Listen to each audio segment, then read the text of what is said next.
दोस्तों, आज हम बात कर रहे हैं टाइम्स ऑफ इंडिया के ऐसे आर्टिकल की जिसका नाम है let your mind lead you to eternal happiness. आपको अपने माइंड को वहां तक ले जाने दीजिए जहां तक अनंत खुशियां हैं। टू एटर्नल हैप्पीनेस का मतलब जहां अनंत खुशियां हैं। ये आर्टिकल दी स्पीकिंग ट्री कॉलम के अंदर रोज लिखा जाता है, रोज अखबार में आता है। आप भी इस आर्टिकल को अखबार से, इंटरनेट से, मोबाइल से, कहीं से भी पढ़ सकते हो। इसको 5 या 10 मिनट आप इसको पढ़ा करें, बड़ा आनंद आता है। इस आर्टिकल को लिखने वाले हैं मिस्टर पाइनक पानी प्रसाद शर्मा। ये एक लेखक हैं, तो इनके द्वारा लिखा गया है। मैं आपको पढ़ के सुनाता हूँ ये क्या है और इसका क्या सारांश निकलता है। ये बड़े बड़े ज्ञानी महात्माओं के द्वारा ऐसी बातें लिखी जाती हैं, हमारे शास्त्रों में ऐसा लिखा हुआ है जिसको हम पढ़ के अपने आप को धन्य पाते हैं। क्या लिखा है देखिए। मुक्ति, सेल्वेशन। मुक्ति या सेल्वेशन मोक्ष को कहते हैं, जो एक ही चीज है। दी वर्ल्ड और संसार, एंड एवरीथिंग हस्टल बस्टल, और हर चीज बड़ी भागम दौड़ में लगी हुई है। हस्टल बस्टल का मतलब बहुत जल्दबाजी में भाग दौड़। All these are nothing without the mind.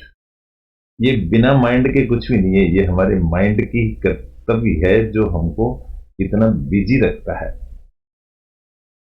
They find expression in the mind.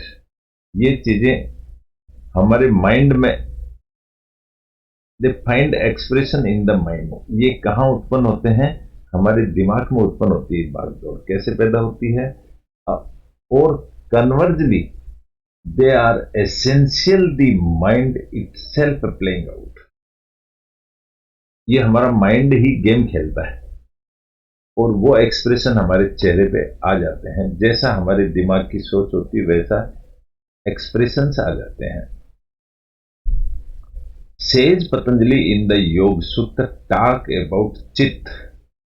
Says Patanjali एक बहुत बड़ा शास्त्र है जिसके अंदर इन्होंने लिखा है कि अबाउट चित्त। चित्त क्या होता है?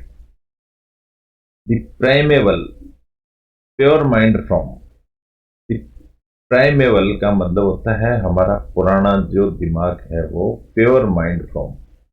दिमाग प्योर, उस समय का जो दिमाग था pure, and ways to control it, और उसको कंट्रोल करने का तरीका। Which is all there is to yoga. वो सब क्या चीज है? वो योग ही है। The aim of the sage is, हमारे ज्ञानी लोगों का क्या एम है? Is to show how we can restore our selves to kaivalya. उनका एक ही उद्देश्य था कि हम इसको कैसे पुरानी स्थिति में प्राप्त कर सकते हैं। टू कैवल्य, कैवल्य यानी वापस वही मोक्ष की तरफ हम इसको कैसे ले जा सकते हैं। Our primeval and immutable. Primeval यानी प्राचीन, प्राचीन, और इम्यूटेबल का मतलब होता है अडिग, स्थिर, डगमगाने वाला नहीं, बदलने वाला नहीं। Blissful position. ब्लिसफुल का मतलब होता है आनंदमय पोजीशन में कैसे जा सकता है ये mind. In the Bhagavad Gita, Bhagavad Gita के अंदर अर्जुन से, अर्जुन कहता है that the mind is fickle, that the mind बड़ा चंचल है। In the extreme and defies regulations. दिमाग ऐसा चंचल है कि कभी तो बहुत एक्सट्रीम, बहुत आगे तक पहुंच जाता है, कभी डिफाइज। डिफाइज क्या होता है? बिल्कुल निम्न स्थिति में, मना करने वाली स्थिति में। Just as the all pervasive, जैसे कि सब जगह विंड, जैसे कि हवा सब जगह होती है। डिफाइज एनी कंट्रोल, किसी भी तरह से वो कंट्रोल में नहीं आती है। Christian concurs and even gives a prescription for this। Krishna इसका एक उदाहरण देते हैं और प्रिस्क्रिप्शन का मतलब एक नुस्खा बताते हैं। क्या है? दिस रिटीज, यह एक प्रवृत्ति है दी माइंड की एक प्रवृत्ति है। अकॉर्डिंग टू पतंजलि, पतंजलि ने क्या लिखा है, हैज 5 डिस्टिंक्ट वृत्तिज। पतंजलि में लिखा है कि 5 ऐसी वृत्तियां होती हैं जो माइंड से रिलेटेड हैं। क्या क्या है वो उसमें, बिहेवियर पैटर्न, नेमली, जैसे उसका नाम होगा, प्रमाण, राइट नॉलेज। प्रमाण का मतलब होता है राइट नॉलेज। एक होता है विपर्याय, विपर्याय का meaning false knowledge. For example, जैसे गलत झूठा नॉलेज, फॉल्स नॉलेज क्या होता है, mistaking a piece of rope for a snake, जैसे हम एक रस्सी को सांप समझ लेते हैं। विकल्प, इमेजिनेशन, इमेजिनेशन, इमेज करना निद्रा के अंदर या जब हम सोए होते हैं। Which is a temporary disconnection, जो कि एक टेम्परेरी डिस्कनेक्शन होता है, सिर्फ अंदाज होता है फ्रॉम द वर्ल्ड, संसार से। एंड स्मृति, स्मृति का मतलब यादगार, मेमोरी जो हमारे दिमाग में है, रिकलेक्शन जो हमारे वापस दिमाग में आती है, of events experience in the past, जो पुरानी एक्टिविटी जो हमारे दिमाग में वापस आ जाती है। इन द अबव 5 वेज, इन 5 तरीकों से। An individual is incessantly carried away from the चित्त, इन 5 चीजों से हमारा चित्त कंटिन्यूसली काम करता रहता है, इनके अकॉर्डिंग चलता रहता है। आगे क्या लिखा है, योग इज डिफाइंड एज चित्त वृत्ति निरोध। योग इज डिफाइंड, योग को विस्तृत रूप यह है कि ये चित्त वृत्ति निरोध, ये पुराने शास्त्रों में से टॉपिक लिए हुए हैं। चित्त यानी हमारा सचेतना, रीति हमारी वृत्ति, निरोध हमारी रुकावट। And how to bring in such a control, इनको कैसे कंट्रोल किया जाता है। पतंजलि प्रोपाउंड्स अष्टांग मार्ग, पतंजलि के बहुत ही गहरे अध्ययन करने के बाद में ये कुछ अष्टांग मार्ग हैं। एन 8 वे कुरिकुलम, अष्टांग मार्ग का मतलब 8 तरीके हैं, इंक्लूडिंग, जिसके अंदर शामिल हैं यम, नियम, आशा, प्राणायाम, प्रत्याहार, धारणा, ध्यान एंड स्मृति। ये 8 चीजें बताई गई हैं टू कंट्रोल द चित्त वृत्ति।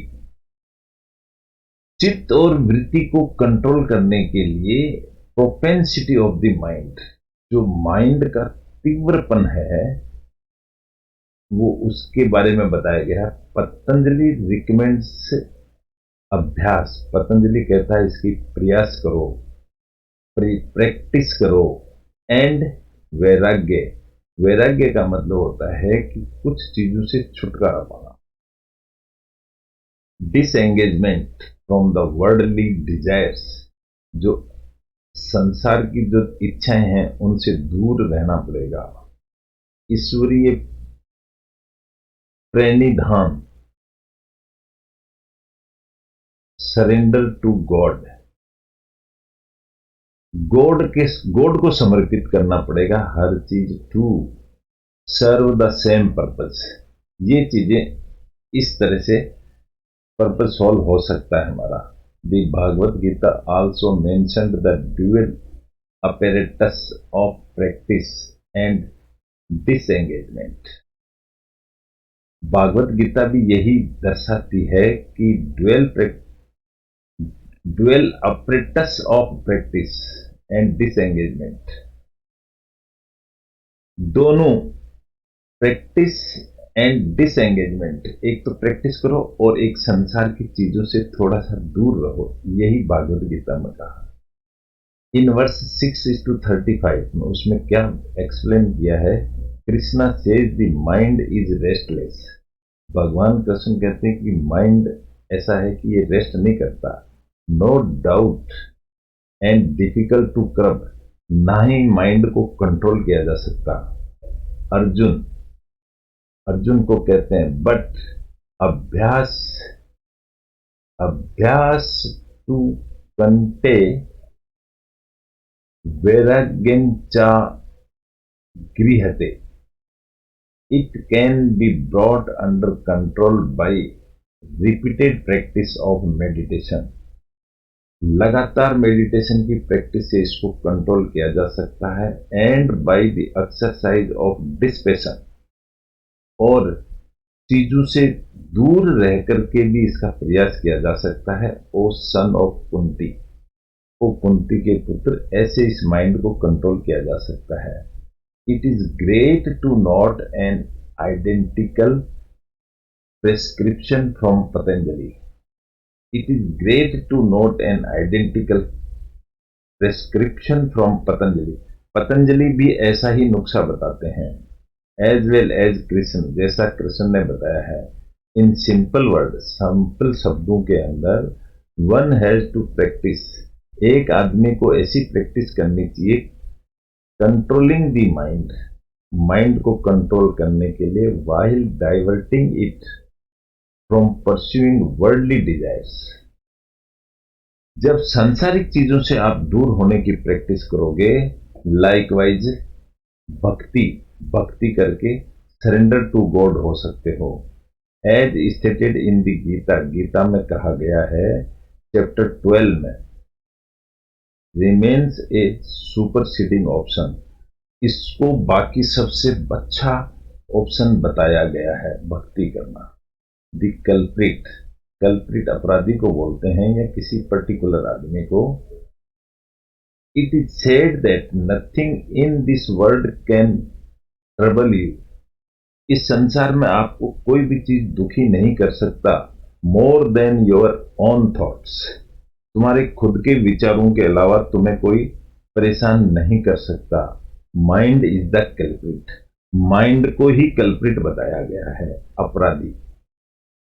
द गीता से, गीता कहती है दैट श्रुति विप्रतिपना बुद्धि, संस्कृत का वर्ड है इंटेलेक्ट कंफ्यूज्ड, बुद्धिमान व्यक्ति कंफ्यूज हो जाता है बाय हियरिंग कन्फ्लिक्टिंग स्टेटमेंट, गलत शब्दों को सुन के वो भी कंफ्यूज हो जाता है।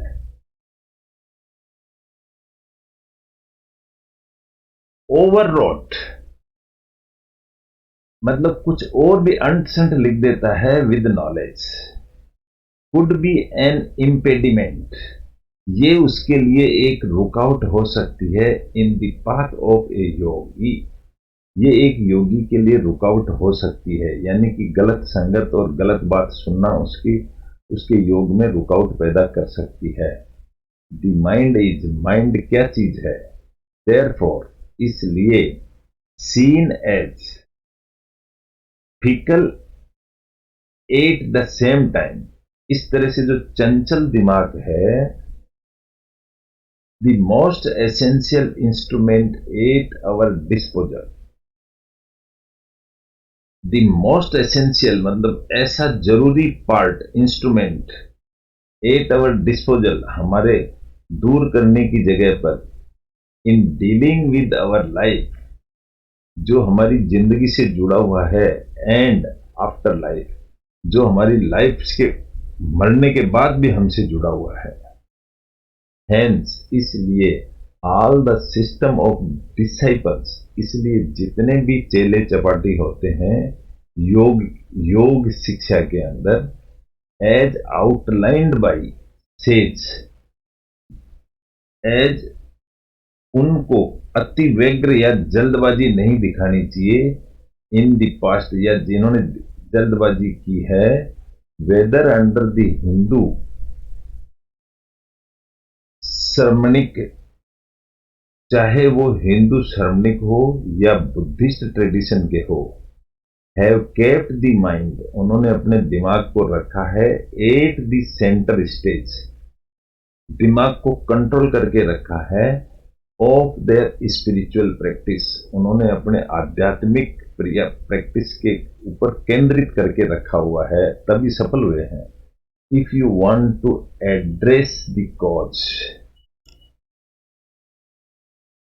अगर हम इसको एक्सप्लेन करना चाहें, of our everyday confusion and misery, अगर हम अपने रोज की कंफ्यूजन, भ्रम वाली और रहस्यमय बातों को कंसिडर करके, देन एन ओवरवर्क्ड माइंड, तो हमारा ये जो दिमाग बहुत ज्यादा जो चलता है, गिवन टू ड्रिफ्टिंग एमलेसली, तो एक ड्रिफ्टिंग का मतलब होता है एक बहती हुई चादर जो होती है, उसको ड्रिफ्टिंग बोलते हैं। शुड बी अवर फोकस, तो हमारी जो ये दिनचर्या बह रही है उस पर हमारा फोकस होना चाहिए। टू स्ट्रीमलाइन, उसको सही तरीके से सेट करने के लिए, एंड क्लेम आवर लाइव्स, और काम आवर लाइफ, सॉरी, और हमारी लाइफ को शांति से जीने के लिए हमको इस पर फोकस होना चाहिए। फोकस का मतलब केंद्रित होना चाहिए। It must lead to eternal happiness, ये हमको अनंत खुशियों तक ले जा सकती है। एंड अराइवल एट वन स्वरूप, और एक ऐसा स्वरूप में ढाल देगी जहां पर सेल्फ फॉर्म, अपने आप में हम सेल्फ फॉर्म बन जाते हैं। सेज योग सूत्र 1:3, ऐसा ये शास्त्र में लिखा गया है महर्षि पतंजलि द्वारा। तो ये एक ट्रिक है जीने की, सीखने की, कि हम अपने मन को अगर कंट्रोल में कर लेते हैं तो बहुत सारी चीजें कंट्रोल में हो जाती हैं। दोस्तों, ऐसा एक छोटा सा लेख था, छोटी सी कहानी है ये। इससे हमारी एक साथ डबल ट्रिपल प्रैक्टिस होती है। एक तो हम आध्यात्मिक ज्ञान प्राप्त करते हैं, एक हमको इंग्लिश की अच्छा नॉलेज होता है, एक हम इंग्लिश अखबार पढ़ पाते हैं, और एक हमको आज के ज़माने में वर्ड पावर और वोकेबलरी भी हमारी मजबूत होती है। लोगों को समझने और समझाने में भी हमें आसानी होती है। तो ओवरऑल ये हमारी डेवलपमेंट का टॉपिक है। आपने सुना, बहुत अच्छी बात है, बड़ी खुशी हुई। आप इसको लाइक करें, शेयर करें और सब्सक्राइब करें। I am very thankful of you. Nice to meet you. Okay, goodbye. Thank you.